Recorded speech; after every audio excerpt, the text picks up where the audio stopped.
Meski kecil dalam ukuran geografis, GDP per kapita Singapura merupakan salah satu yang tertinggi di dunia. Negara ini dikenal sebagai hub perdagangan global dan negara paling terbuka dalam perdagangan.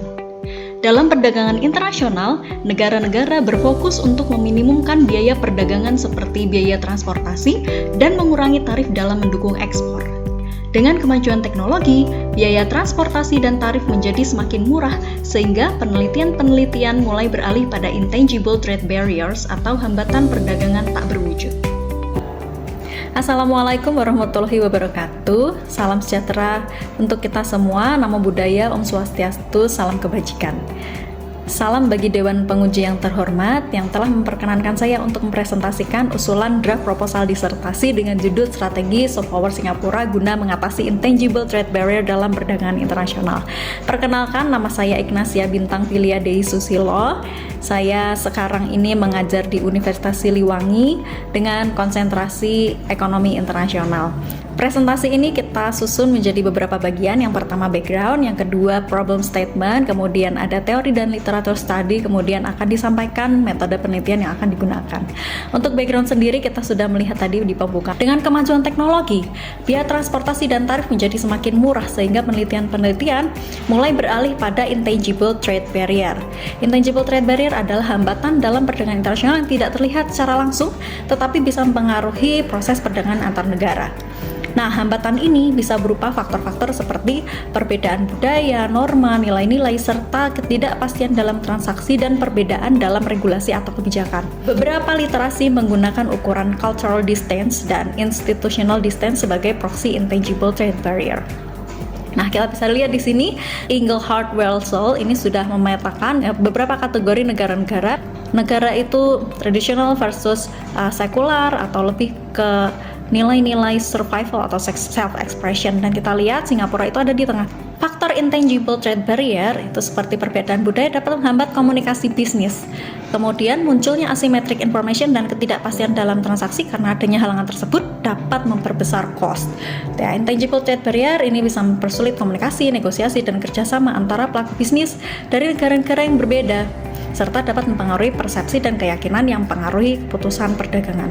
Nah, sehingga memahami perspektif budaya dalam ekonomi ini penting untuk menciptakan konsep bisnis global yang merangkul berbagai aspek seperti komunikasi, interaksi, negosiasi, manajemen, strategi pemasaran, pilihan merek, dan perilaku konsumen. Sebagaimana kebijakan pemerintah mengurangi biaya transportasi dan tarif, intangible trade barrier ini juga perlu diminimalisir, salah satunya pendekatannya dengan menggunakan soft power.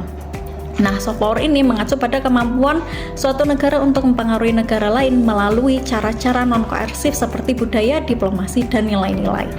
Penelitian Ross menemukan bahwa soft power dalam bentuk leadership oleh negara pengekspor terhadap negara pengimpor akan meningkatkan nilai ekspor. Kekuatan soft power ini tidak hanya meningkatkan citra internasional Singapura, tapi juga memiliki dampak signifikan pada ekonomi negara tersebut. Kita tahu bahwa Singapura ini berinteraksi dengan sangat banyak negara. Jadi kita akan melihat bagaimana interaksi Singapura dengan 5 mitra dagang terbesar Singapura yang memiliki latar belakang religi mayoritas penduduk yang berbeda.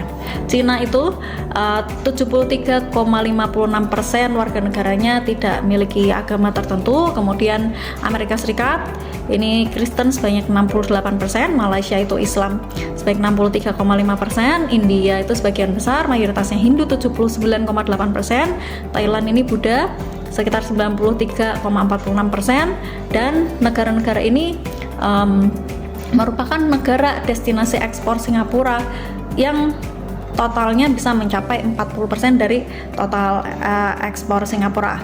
Ya baik, selanjutnya kita masuk ke problem statement.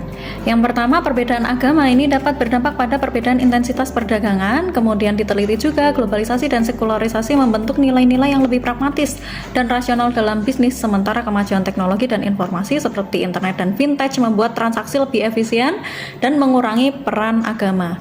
Nah, perubahan sosial seperti urbanisasi dan peningkatan pendidikan juga menggeser nilai-nilai dari yang berbasis agama ke yang lebih sekuler. Selain itu, banyak negara yang mengadopsi kebijakan yang lebih sekuler untuk menarik investasi asing, dan norma ekonomi global yang menekankan transparansi dan efisiensi juga mengurangi pengaruh agama.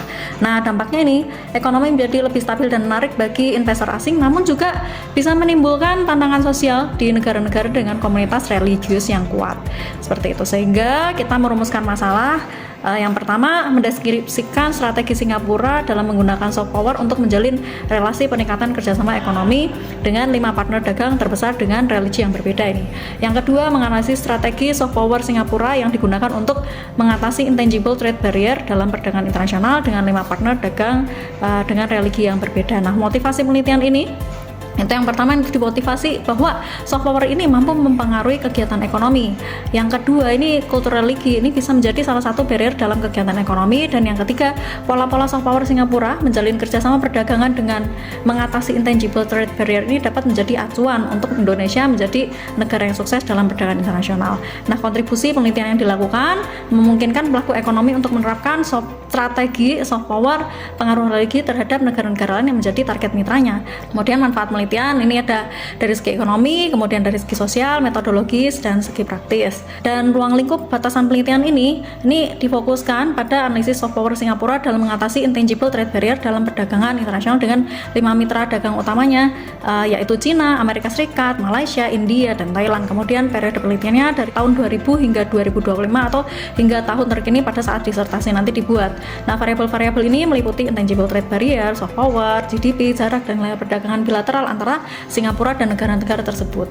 Fokus penelitian ini difokuskan pada variabel budaya yang bersifat simetris antar negara yang terlibat, yaitu, dan variabel budaya ini time invariant atau tidak tergantung waktu atau bersifat jangka panjang. Kan kita juga tahu bahwa ada variabel-variabel budaya seperti lifestyle, kemudian ada tren gitu ya. Jadi dibatasi oleh variabel-variabel budaya yang bersifat time invariant. Seperti kemudian teori dan literatur studi itu mengenai soft power ini dikemukakan oleh Joseph Nye. Soft power dalam konteks perdagangan internasional ini melalui berbagai mekanisme dapat memainkan peran penting dalam perlancar ekonomi antar negara. Ya, bahwa soft power ini dapat mempengaruhi preferensi, meningkatkan kepercayaan, mengatasi berbagai hambatan perdagangan, kemudian perkuat diplomasi. Kepemimpinan dan pengaruh oleh negara pengekspor ini juga bisa mempengaruhi negara pengimpor. Negara-negara yang mampu memproyeksikan citra positif ini cenderung mengalami peningkatan dalam aktivitas perdagangan. Namun pandangan bagaimana perbedaan budaya dan perbedaan institusi mempengaruhi perdagangan internasional ini tidak selalu konsisten. Penelitian terdahulu itu banyak yang menggunakan model gravitasi dengan variabel dummy untuk melihat bagaimana pengaruh budaya pada perdagangan internasional ini terjadi gitu ya. Variabel dummy ini digunakan untuk menunjukkan apakah mitra perdagangan itu bisa memiliki agama, bahasa, atau kolonialisme yang sama. Kemudian negara dengan kesamaan latar belakang ini memiliki efek positif yang signifikan terhadap besarnya aliran perdagangan internasional. Sejumlah penelitian menggunakan ukuran jarak budaya atau cultural distance yang didefinisikan sebagai sejauh mana sih norma dan nilai yang sama di suatu negara berbeda dari yang ada di negara lain untuk melihat dampak perbedaan budaya terhadap perdagangan internasional. Nah, ditemukan ini bahwa jarak budaya yang besar berdampak pada peningkatan biaya perdagangan internasional karena adanya kesulitan dalam memahami, mengendalikan, dan memprediksi perilaku orang lain. Dari sana kita bisa membuat kerangka pemikiran, yaitu peran soft power khususnya dalam budaya religi ini sebagai faktor yang memoderasi hubungan antar negara. Praktek budaya religi dapat memperkuat atau memperlemah hubungan dalam hubungan perdagangan internasional. Soft power ini dapat meminimalkan intangible trade barrier ini melalui cultural distance. Seperti itu, dan akhirnya nanti akan mempengaruhi trade. Baik, selanjutnya kita masuk ke metode penelitian. Objek penelitian ini adalah Singapura dan 5 negara partner dagang terbesarnya dengan mayoritas penduduk yang berbeda-beda, Cina, Amerika Serikat, Malaysia, India, serta Thailand. Kemudian tahun yang digunakan adalah tahun 2000 hingga 2025 atau hingga tahun terkini pada saat disertasi dibuat nanti. Kemudian variabel yang akan diteliti ini intangible trade barrier yang meliputi cultural distance dan institutional distance, soft power, kemudian jarak antar negara, GDP, dan nilai perdagangan negara tersebut gitu ya, meliputi total, kemudian ekspor, kemudian impor. Nah, teknik analisis data yang digunakan ini pendekatan kuantitatif, sehingga nanti kita mengumpulkan data-data yang diperoleh dari Household Insight, WGI, kemudian World Bank, World Value Survey, kemudian tapi masih perlu dikembangkan lagi pengukuran indeks soft power kultur religi yang diperlukan. Perlu didefinisikan kembali dengan data yang akan diambil dari World Value Survey. Nah, analisis nanti akan menggunakan data panel yang mengadaptasi gravity model, dimodifikasi dengan masukkan variabel-variabel tersebut. Kemudian, kita juga bisa menggunakan etnografi naratif untuk mendalami aspek-aspek kualitatif dalam strategi soft power, terutama dalam konteks religi budaya ini bagaimana nilai-nilai religius ini diinterpretasikan dan digunakan oleh Singapura dalam upaya untuk memperkuat hubungan dagang dengan negara-negara mitra. Jadi kita bisa mengajukan juga survei dengan pertanyaan terbuka seperti bagaimana pendapat Anda tentang perdagangan antar negara-negara dengan berbeda agama, kemudian bagaimana menurut Anda solusi terbaik untuk mengatasi konflik dan sebagainya. Nah, model yang digunakan ini mengadaptasi dari model Tinbergen yang banyak digunakan dalam perdagangan internasional. Ini aliran perdagangan dari negara I ke J ini dipengaruhi oleh GDP kedua negara, kemudian jarak kedua negara. Jadi semakin besar GDP kedua negara akan semakin besar aliran perdagangannya. Demikian juga semakin dekat jarak antar negara, aliran perdagangan juga akan semakin besar. Untuk ukuran jarak pada penelitian ini kita mengadaptasi ada 3 jarak, yaitu jarak antar ibu kota negara, kemudian cultural distance dan institutional distance. Nah, di sini faktor-faktor tangible ini tidak bisa menjelaskan aliran perdagangan secara sempurna, sehingga kita perlu menggunakan ukuran-ukuran cultural distance dan institutional distance. Di sini kita menggunakan 6 dimensi dari Hosfeld untuk dibuat ukuran gabungan jarak budayanya yang meliputi ke-6 aspek ini. Kemudian institutional distance itu dari Cray dan Mastruzzi. Di sini ada indeks-indeks yang bisa diperoleh dari WGI. Untuk mengukur cultural distance ini kita menggunakan ukuran komposit seperti pada Kogut dan Singh dan Liu. Untuk institutional distance ini tingkat perbandingan antar institusi antar suatu negara dengan negara lain. Kita ambil dari World Governance Indicator, kemudian mengukurnya ini dengan jarak Euclidean seperti pada Liu et al. Untuk soft powernya perlu dikembangkan lagi sehingga diperoleh indeks yang sesuai. Ini sementara kita akan menggunakan nilai-nilai religious values, kemudian ada ethical values. Nah, di sini soft power ini merupakan variabel yang moderasi cultural distance. Kalau misalnya kita melihat pada World Cultural Map dari Engelhard Welzel, ini Singapura di tengah. Ini kita bisa membandingkan jaraknya antara Cina, kemudian Malaysia, Thailand, ini USA, dan India. Ini bisa menarik ini. Jadi posisi Singapura yang di tengah ini mungkin adalah yang paling strategis untuk mencapai pendekatan negara-negara lain dengan kebudayaan yang berbeda-beda ini. Contoh-contoh pertanyaan dari World Value Survey ini misalnya seperti ini, apakah menurut Anda religion itu penting? Contoh kuesioner dari World Value Survey mungkin nanti perlu dikembangkan lebih lanjut bagaimana ini disusun sehingga kita bisa membentuk proksi soft power budaya religi ini yang lebih tepat. Pendekatan gravitasi biasanya menggunakan OLS tapi terdapat keterbatasan. Yang pertama, TIJ harus positif agar bisa diambil logaritmanya. Bisa digunakan transformasi log TIJ plus 1, tetapi belum jelas bagaimana menginterpretasikan hasil estimasinya. Yang kedua, estimasi sangat bergantung pada asumsi independensi error dan variabel penjelas, yang berarti varians error tidak boleh tergantung pada variabel penjelas.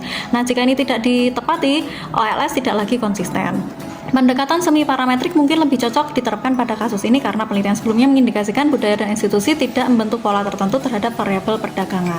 Generalized Method of Moment atau Generalized Estimating Equations, JMM atau GEE semi parametrik lebih cocok dibandingkan dengan OLS. Ada beberapa alasan. Yang pertama, bisa mengatasi korelasi antar waktu. Yang kedua, mengatasi spesifikasi model dan tidak bergantung pada asumsi normalitas. Yang ketiga, menangani heteroskedastisitas dan overdiversion. Yang keempat, itu untuk efisiensi estimasi. Yang kelima, fleksibilitas dalam spesifikasi model. Mungkin bisa dimasukkan variabel-variabel lainnya yang nanti akan berkembang sejalan dengan penelitian dan masukan-masukan dari Bapak Ibu pembimbing semua. Sekian presentasi dari saya, terima kasih.